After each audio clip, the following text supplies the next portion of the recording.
اس حیوان انسان کا وجود زمین سے ہے، مٹی سے پیدا کی، مٹی سے، گارے سے، تین لازب سے، چپچکانے والے گارے سے، وہ جس میں کہ بدبو پیدا ہو جائے، یہ ساری باتیں کہی گئی ہیں۔ اور سائنس بھی کہتی ہے مٹی سے پیدا ہوئے، کیسے پیدا ہوئے اس میں اختلاف ہے، لیکن یہ کہ ہے مٹی ہماری اوریجن، قرآن بھی کہتا ہے اور سائنس بھی کہتی ہے۔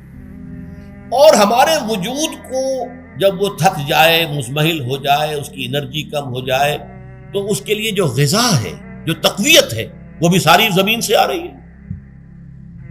آپ نے پھل کھائے، آپ نے گندم کھائی، آپ نے چاول کہاں سے آ رہے ہیں؟ اچھا بکری کا گوشت کھایا تو بکری کا گوشت کس چیز سے بنا ہے؟ اس نے گھاس کھائی ہے، اس نے پتے کھائے ہیں، وہیں سے تو بنا ہے۔ الٹیمیٹ سورس آپ کے وجود حیوانی کے لیے جو آ رہی ہے وہ زمین ہے۔ وجود روحانی کو بھی تقویت کی ضرورت ہے، وہ بھی مزمحل ہوتی ہے، کمزور ہو جاتی ہے، خاص طور پر جبکہ وجود حیوانی کا اس پر غلبہ ہو جائے، تب تو یوں سمجھیے کہ وہ بالکل بے ہوش ہو کر موت کے قریب پہنچ جاتی ہے۔ اس کی تقویت، اس کی غذا وہیں سے آئی ہے جہاں سے روح آئی ہے، وہ کلام ربانی ہے، روح ربانی، نفخت فیہ من روحی من روحی من روحی، میں پھونک دوں اس میں اپنی روح میں سے۔ روح کا تعلق ذات باری تعالیٰ کے ساتھ ہے۔ اسی طرح کلام ربانی کہاں سے آیا ہے؟ اللہ تعالیٰ کے پاس سے، یہ اس کی تقویت کا ذریعہ ہے۔ اب عام حالات میں کیا ہوتا ہے؟ ہمارا یہ وجود حیوانی چھایا ہوا ہے ہمارے وجود کے اوپر، بیچاری روح جو ہے دبی رہتی ہے، پسی رہتی ہے۔ اگر خدا نے خواستہ ہم گناہ گار بھی ہیں، گناہ پر گناہ کا ارتکاب کر رہے ہیں، تو وہ روح جو ہے وہ قلب کے آئینے شیشے کے اندر ہے۔ فیہا مصباح، المصباح فی زجاجہ، الزجاجہ کانہا کوکب دری، قلب جو ہے شیشے کے مانند ہے جس کے اندر روح کا چراغ جل رہا ہے۔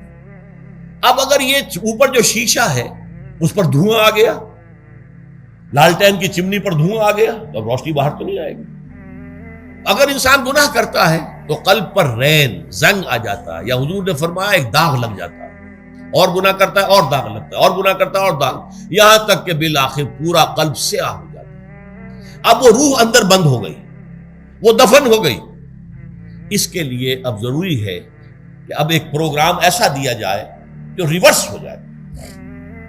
دن میں روزہ رکھواؤ تاکہ وہ جو اینیمل انسٹنکٹس ہے وہ دبے، تو جب یہ وزن جو ہے اس کے اوپر کم ہوگا تو کچھ سائی آف ریلیف سے ملے گا۔ جیسے بے ہوش آدمی پڑا ہے، اسے کوئی ہلکا سا ہوش آ رہا ہے، آپ نے پانی کے کچھ چھینٹے لیے، اس کے بعد آپ نے رات کو کھڑے ہو کر قرآن کے انوار کو اتارا، بارش برس رہی ہے روح انسانی کے اوپر، قلب روحانی، قلب انسانی کے اوپر، جس میں کہ وہ روح جو ہے وہ دفن، وہ زندہ ہوگی اثر نو، ہوش میں آئے گی۔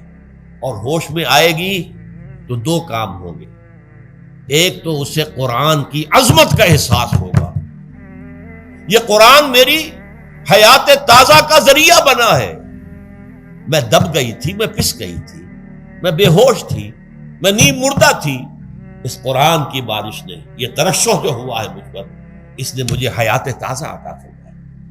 یہ جو قدر کا احساس ہوگا قرآن کا، لعلکم تشکرون، تاکہ تم قرآن کی عظمت سے واقف ہو۔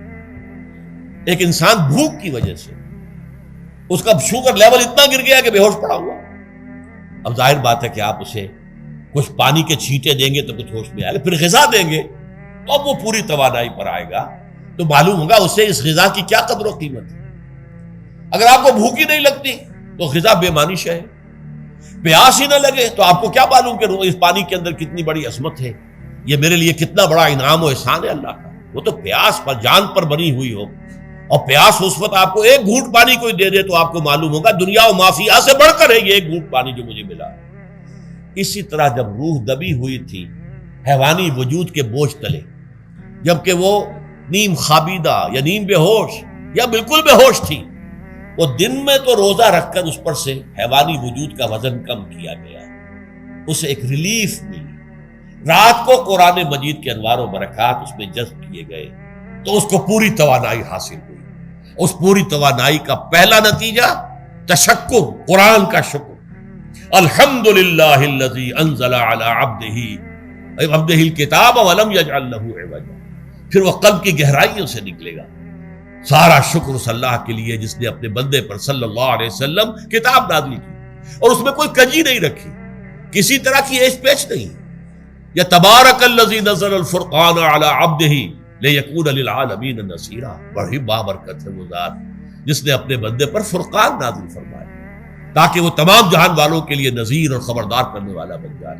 یہ قرآن کی عظمت کا احساس، اور ظاہر بات ہے جس قدر کسی نعمت کی قدر و قیمت کا احساس ہوگا اسی قدر تو آپ شکر ادا کریں گے۔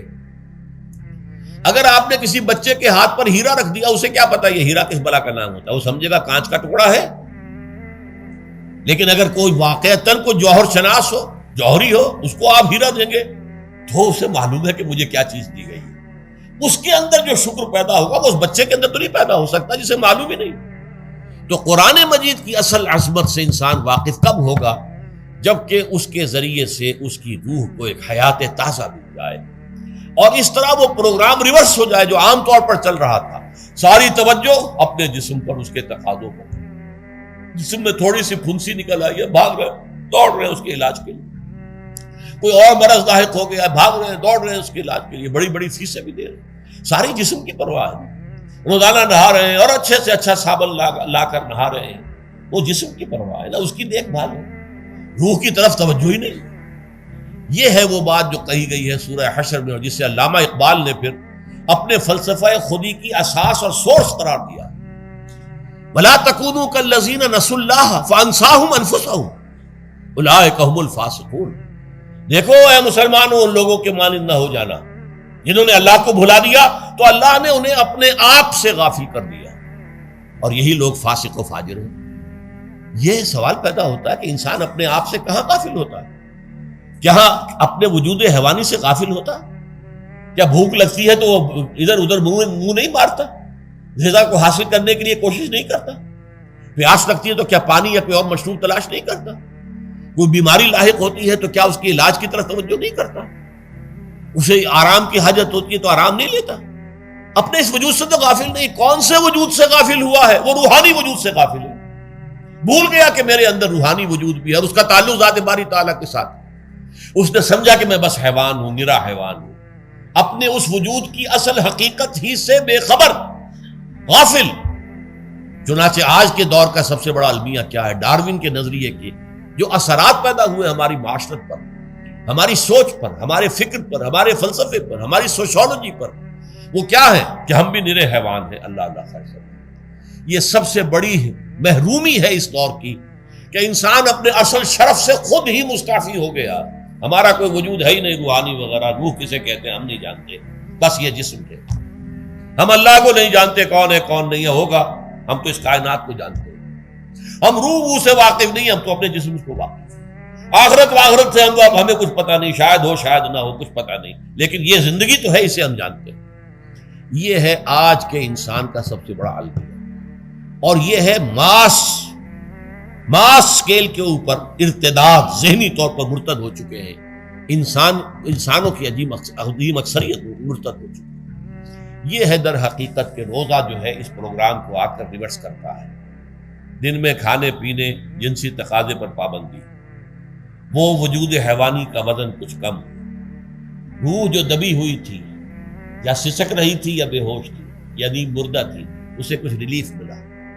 اب اس کے اوپر قرآن مجید کے تیرے ضمیر پہ جب تک نہ ہو نزول کتاب، گرہ کشاہ نہ رازی نہ صاحب کشاف، ہمارے دلوں کے اوپر بارش ہو رہی ہو انوار قرآنی کی۔ وہ ظاہر بات ہے کہ بغیر سمجھے تو نہیں ہوگی بارش، وہ تو آپ کوئی سمجھ رہے ہوں گے تو بارش ہوگی، ورنہ تو یہ ہے کہ ٹھیک ہے میں پہلے بھی عرض کر چکا ہوں، آپ کو ثواب تو ملے گا، لیکن یہ ہے کہ وہ اصل مقصد قرآن کی عظمت کا قلب کی گہرائیوں سے اعتراف جو ہے اور اس پر اللہ کا شکر تو ادا ہوگا، لعلکم تشکرون، جبکہ قرآن مجید جو ہے آپ کے قلب کے اوپر نازل، اس کا مفہوم نازل۔